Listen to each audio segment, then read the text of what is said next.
Government की तरफ से जो है वो सिनेमा हॉल खोलने के लिए जो है वो गाइडलाइंस आ रहे हैं, वो जो है मार्केट्स के लिए गाइडलाइंस आ रहे हैं, और वो तमाम चीज़ मतलब कि जो चीज़ हो सकते हैं वो सब कुछ खोल रहे हैं, लेकिन जो है इंस्टीट्यूट के लिए, एजुकेशन के लिए किसी तरह का कोई गाइडलाइन नहीं है। ये तो बहुत बुनियादी सवाल हमको पूछना पड़ेगा कि पेप्सी कोला जैसे प्रॉफिट जो है आप शिक्षा से कैसे कमा रहे हैं। वो नहीं चाहते हैं कि दोबारा से कोई स्टूडेंट मूवमेंट खड़ा हो सके और सरकार से जो तीखे सवाल होने चाहिए वो किए जा सकें। ये पूरा प्री प्लान तरीके से जो है इसकी निजीकरण करने की जो है वो प्लान चल रहा है। हमेशा से जो है जो सेंट्रल यूनिवर्सिटीज़ हैं उनको हमेशा से टारगेट किया जाता है, वो चाहे JNU हो, जामिया हो, अलीगढ़ हो।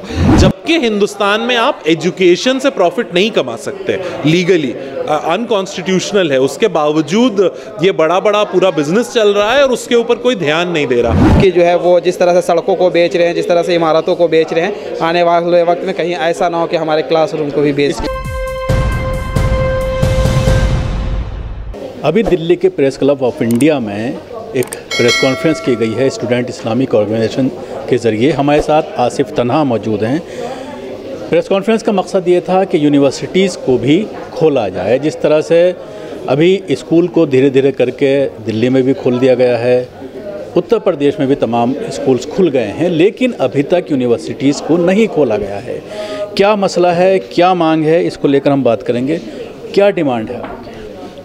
सिंपल ये है कि इस देश में जो है वो 60% तादाद जो है वो युवाओं के हैं, और युवाओं का जो सबसे अहम मुद्दा वो ये है एजुकेशन एंड बेरोज़गारी।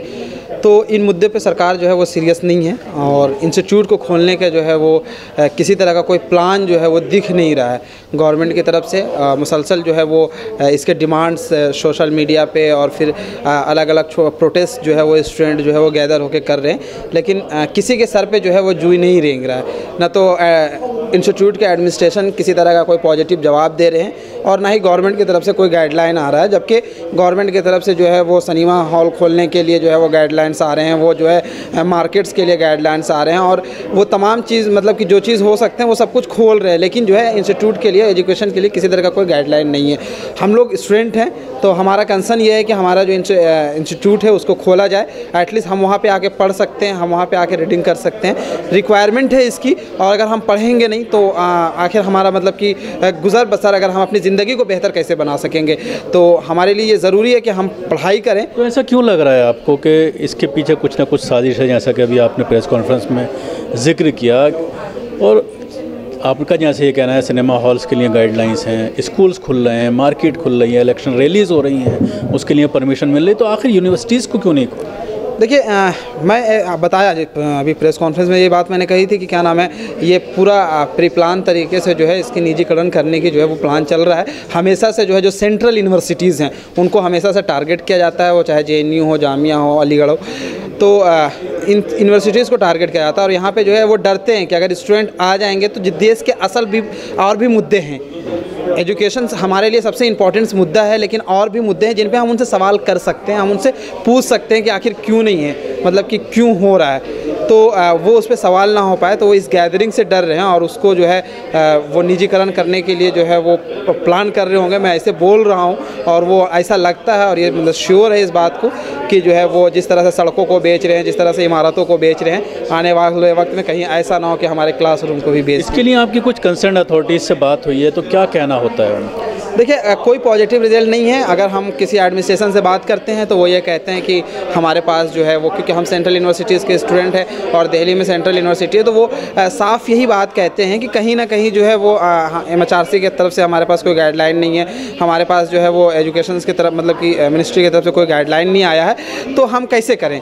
मतलब कि हमारे साथ परेशानी है, वो अपना रोना रोते हैं, और फिर जो है गवर्नमेंट की तरफ वो टाल देते हैं, और फिर जो है गवर्नमेंट की तरफ से कोई पॉजिटिव रिजल्ट नहीं आ रहा है। इसके अलावा अगर हम स्कूलों की भी बात करते हैं, सब मिला करके देखते हैं, स्कूल फ़ीस ले रहे हैं, बच्चों की तालीम पूरी तरह से ऑनलाइन चल रही है, जिसको लेकर जो एक्सपर्ट्स हैं वो भी कई तरह के सवालात खड़े कर रहे हैं। ख़ास तौर से बच्चों की जो ग्रोथ जिस तरह से होना चाहिए, 2 साल से बच्चों का ग्रोथ रुका हुआ है, फ़ीस पूरी ली जा रही है ऑनलाइन होने के बावजूद, और एक बड़ा धंधा ऑनलाइन एजुकेशन का शुरू हो गया। हाँ देखिए बिल्कुल, और इसका नुकसान है, ये एक मतलब कि बिज़नेस है और इसका नुकसान हो रहा है। जब जामिया में या किसी भी यूनिवर्सिटीज़ में जब एडमिशन हुए तो फ़ीस पूरे लिए गए।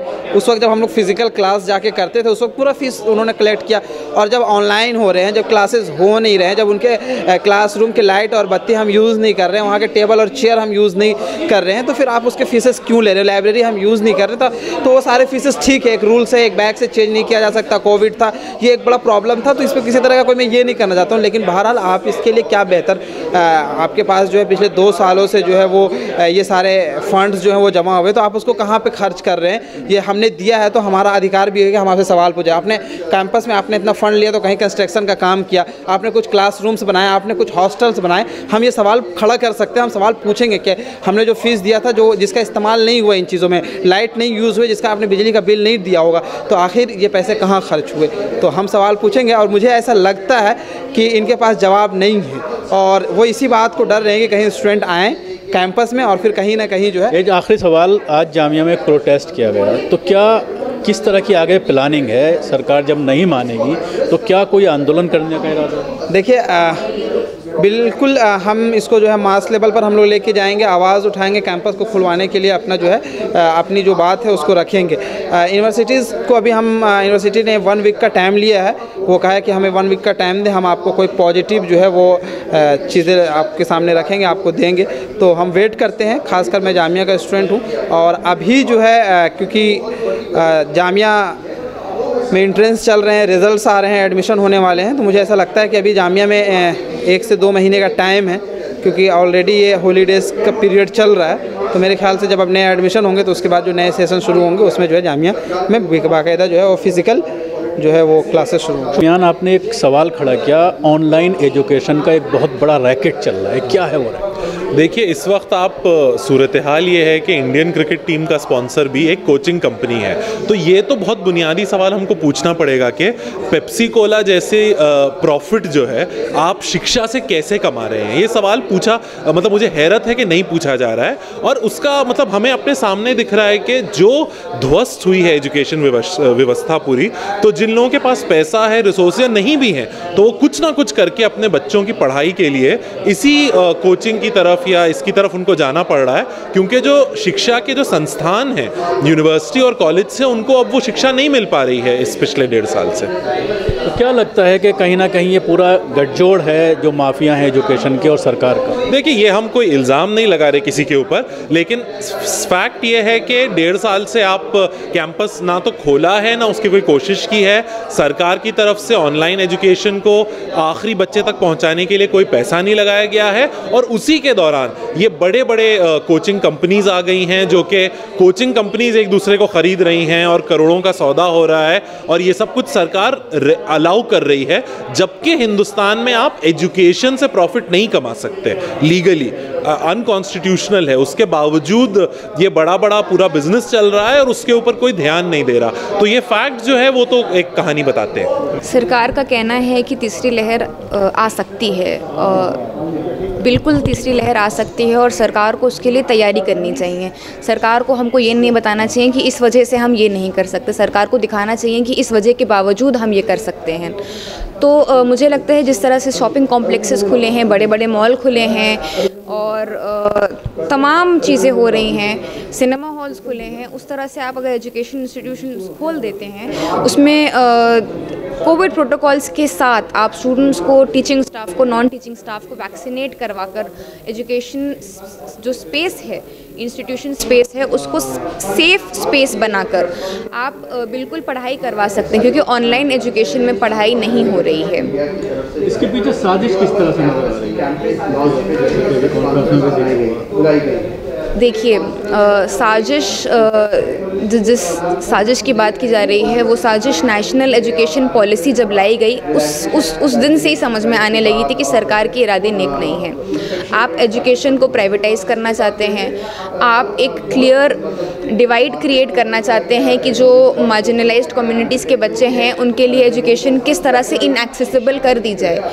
और कोविड में जिस तरह से ऑनलाइन एजुकेशन होने लगी, उससे हमने खासकर ये देखा कि एक तो जो गरीब बच्चे हैं जिनके पास इंफ्रास्ट्रक्चर नहीं है कि वो ऑनलाइन एजुकेशन, ऑनलाइन क्लासेस कर सकें, वो तो नहीं ही कर पा रहे हैं। साथ में जो ड्रॉप आउट रेट है वो सबसे ज़्यादा मार्जिनलाइज्ड कम्युनिटीज़ के बच्चों में देखा गया है, इन द सेंस कि ये बच्चे जो फर्स्ट जनरेशन कॉलेज गोवर्स हैं, जो पहली बार यूनिवर्सिटी स्पेसेस में जा पा रहे हैं, आप उनको जान के डेलिबरेटली आइसोलेट कर रहे हैं। तो ये सारी चीज़ें लिंक्ड हैं आपस में of course, and at the same time हमारा ये भी मानना है कि सरकार नहीं चाहती है कि जिस तरह के स्टूडेंट मूवमेंट्स यूनिवर्सिटी स्पेसेस से निकलते हैं, क्योंकि यूनिवर्सिटी गोइंग स्टूडेंट्स जो हैं वो सही सवाल करना जानते हैं, वो जानते हैं कि आप कहाँ पे चूक रहे हैं, तो वो उस भूल को पकड़कर उसको करेक्ट करने के लिए हमेशा सवाल करने के लिए खड़े रहते हैं, चाहे